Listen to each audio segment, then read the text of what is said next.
So exercise 2, as I said in the intro video, is you've done about 80% of the work for this. This is an avatar, is not just a movie. What we're going to do is create a persona or an avatar for your ideal client. And that's going to take all that work that you did in the last module where you defined out your ideal client, whether that's someone you work with directly or somebody that hires you. So if it's the hiring manager at an agency, you're going to actually create this person. You're going to create a character or an avatar.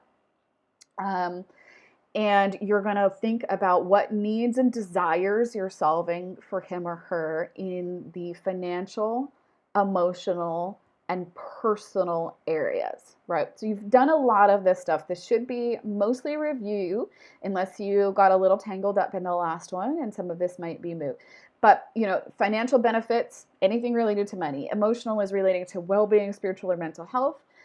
Personal, anything related to physical space, food, body, and perception. So as more examples here, financial needs of, say, a mid-level manager that might be hiring a copywriter.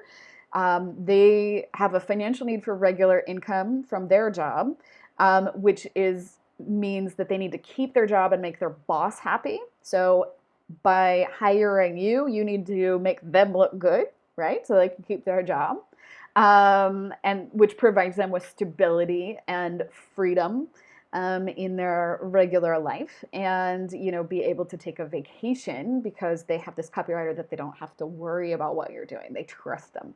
So just little things like that. It's kind of a weird example, but the idea is you just want to think about what's really driving the person that is hiring you, whether you're working direct with the customer. If you're a coach, we have a few coaches in the program.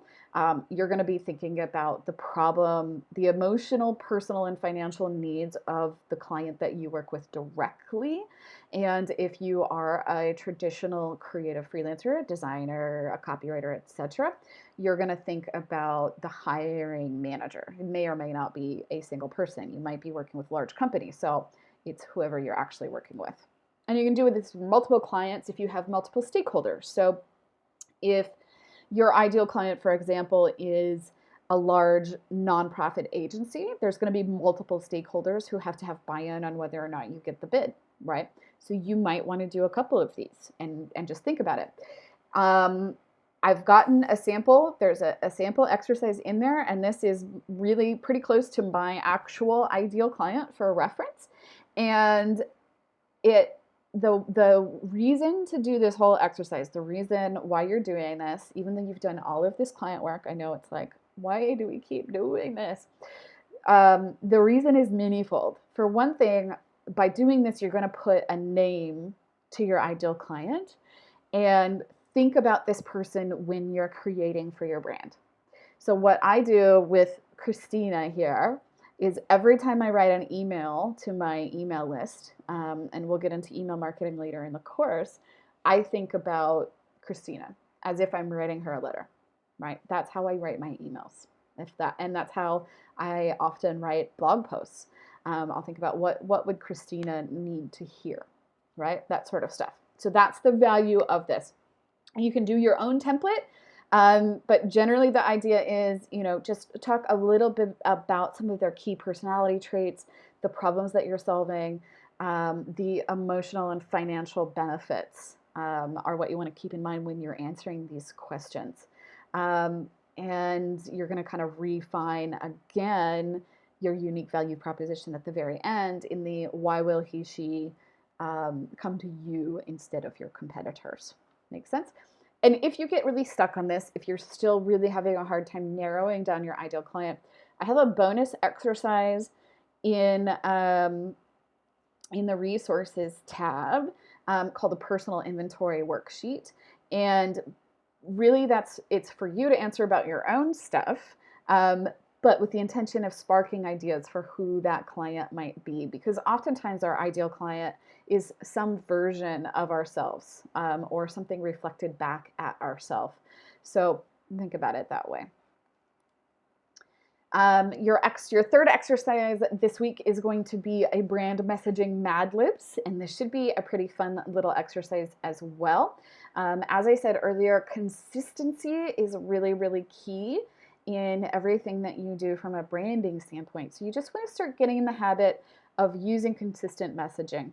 You never have to do all of this perfect and everything's changeable, but start by like using the same tagline on Instagram and Twitter and Facebook or whatever instead of calling yourself something different on every platform, right? Oops.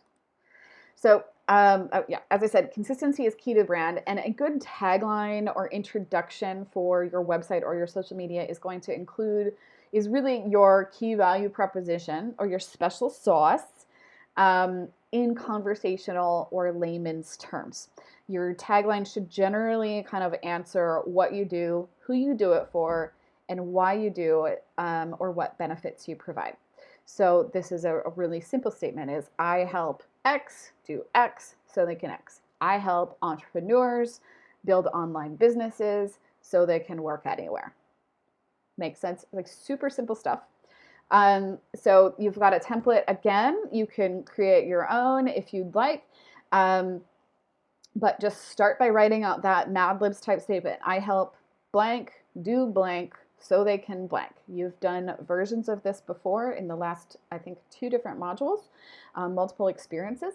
And in part 2, which I noticed there's 2 ones on here right now, I want you to just experiment with some different formats below. You don't have to do all of these. And if you just nail it right off the bat and you feel good, keep moving.